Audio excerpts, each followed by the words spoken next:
கர்த்தராகிய இயேசு கிறிஸ்துவின் நாமத்திற்கு மகிமை உண்டாவதாக. கர்த்தருக்குள் பிரியமானவர்களே, இந்த நாளுக்கான சிந்தனை பகுதியை நாம் கொஞ்சம் நேரம் எடுத்து சிந்திச்சு பார்க்கலாம்.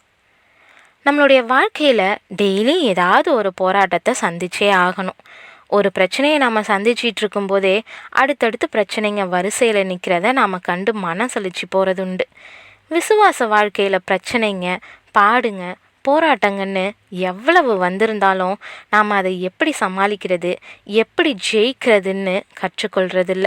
அதை சரியாக கற்றுக்கிட்டா மட்டுமே நம்மளுடைய போராட்டங்களை பற்றி கவலையே இல்லாமல் சந்தோஷமாக ஜீவிக்க முடியும். அதனால் இன்றைக்கி நாம் இதை நேரம் எடுத்து சிந்தித்து கற்றுக்கொள்ளலாம். ஒரு இளைஞன் காட்டை சுற்றி பார்க்கறதுக்காக போயிருந்தான். பயணத்தில் சாப்பிட்றதுக்கு தன்னுடைய தோல் பையில் நிறைய உணவையும் தண்ணீரையும் எடுத்து போயிருந்தான். உயர்ந்த மரங்களும் அழகான தாவரங்களும் மலர்களுமா காடு ரொம்ப அழகாக காட்சி அளித்துச்சு. காட்டுடைய அழகில் மெய் மறந்து நடந்தவன் ஓரமாக வைக்கப்பட்டிருந்த புதைக்குழி எச்சரிக்கை பலகையை கவனிக்காமல் போயிட்டான். கொஞ்சம் தூரம்தான் நடந்திருப்பான். திடீர்னு ஒரு புதைக்குழியில் சிக்கிக்கிட்டான். நிலைமையை உணர்ந்தவன் அலறிக்கிட்டே வேக வேகமாக கைகளை தரையில் ஊனி வெளியே வர முயற்சி செஞ்சான். ஆனால் அவனால் முடியல. காலை அவசர அவசரமாக உதறி மேலே வர முயற்சி செஞ்சான். ஆனாலும் மேலும் மேலும் புதைக்குழிக்குள்ளே தான் அமிழ்ந்துக்கிட்டு இருந்தான். தப்பிக்கிறதுக்காக எடுத்த முயற்சிகளில் உடல் சோர்ந்து போயிடுச்சு. கழுத்து வர சேற்றால் விழுங்கப்பட்டுட்டான். இன்னும் சில நிமிஷத்தில் மூழ்கி போயிடுவோன்றதை புரிஞ்சுக்கிட்டு பலம் கொண்ட மட்டும் சத்தமாக கத்துனான். திடீர்னு ஒரு குரல் கேட்டுச்சு, பயப்படாத தம்பி, இந்த கயித்தை பிடிச்சிக்கோ அப்படின்ட்டு. அவன் கைகளுக்கு பக்கத்தில் ஒரு கயிற்றுடைய முனை வந்து விழுந்துச்சு. உடனே அவன் அதை உறுதியாக பிடிச்சிக்கிட்டான். கொஞ்ச நேரத்திலேயே வெளியே இழுத்து போடப்பட்டான். அவர் ஒரு வனக்காவலர். காட்டை பார்வையிட வந்தப்போ அவனுடைய குரலை கேட்டு காப்பாற்றி இருக்கிறாரு. அவனுக்கு குடிக்க தண்ணீர் கொடுத்து அவன் மேலே கொஞ்சம் தண்ணீரை ஊற்றி சுத்தப்படுத்தினாரு. ஏன்பா, இவ்வளவு பெரிய எச்சரிக்கை பலகை இருந்தும் அதை அலட்சியப்படுத்திருக்கிறியே அப்படின்னு சொல்லி கேட்டார். உடனே இவன், ஐயா, தெய்வம் போல் வந்து என் உயிரை காப்பாற்றிட்டீங்க, ரொம்ப நன்றி.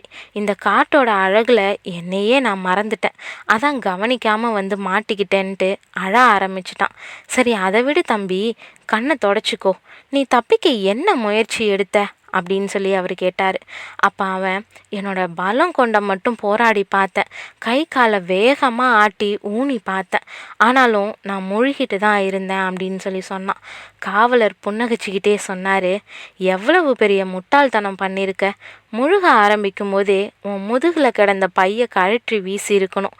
அந்த வெயிட்டு கூட உன்னை முழுகடிக்க முடியும். கையையும் காலையும் வேகமாக உதரும்போது இன்னும் அதிகமாக தான் சேர்த்துக்குள்ளே போயிடுவேன். அது மட்டும் இல்லாமல் பதட்டத்தில் உனக்கு மூச்சு வாங்கி இருக்கும். நீ மட்டும் இல்லை, புதைக்குழியில் மாற்ற பல பேர் எதை செய்யக்கூடாதோ அதை தான் செய்கிறாங்க. கையை காலை வேகமாக ஆட்டி வெளியேற முயற்சி பண்ணால் ரொம்ப வேகமாக உள்ளே போயிடுவோம். அதை ஒரு அழகான நீச்சல் குளமாக நினச்சிக்கிட்டு மெதுவாக படுத்து நீச்சல் அடிக்கிற மாதிரி கை காலை மெதுவாக அசைச்சி கொஞ்சம் கொஞ்சமாக கரையை நோக்கி நகரணும். பதட்டப்பட்டு மூச்சு இறைக்காதபடி நிதானமாக மூச்சை தம் கட்டிக்கணும். அப்போ தான் மேல் பரப்புக்கு வர முடியும்னு சொல்லி சொன்னார். இளைஞன் கையெடுத்து கும்பிட்டுட்டு வீடு திரும்பி போனான்.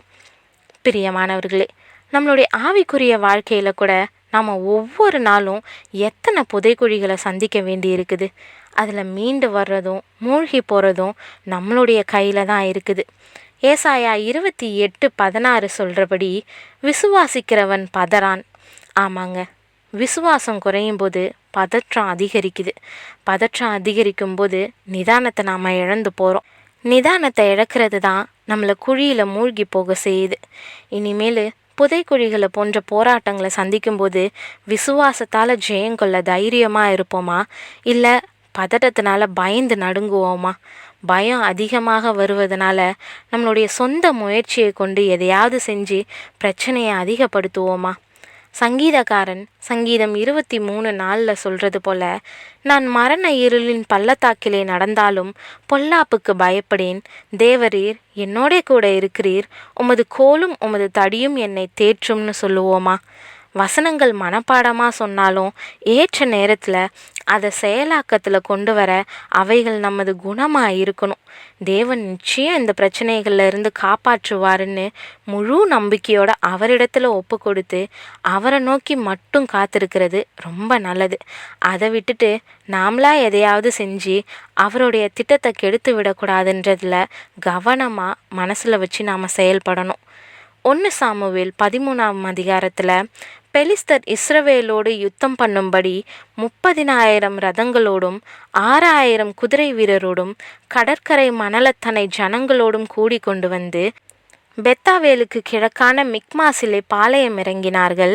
அப்பொழுது இஸ்ரவேல் தங்களுக்கு உண்டான இக்கட்டை கண்டபோது ஜனங்கள் தங்களுக்கு உண்டான நெருக்கத்தினாலே கெபிகளிலும் முட்காடுகளிலும் கண்மலைகளிலும் துருகங்களிலும் குகைகளிலும் ஒளித்து கொண்டார்கள். போரிட போகும் முன்பாக பலி செலுத்தும்படி சாமுவேல் வர தாமதமானது பிரச்சனை பெரிதாயிருந்தது.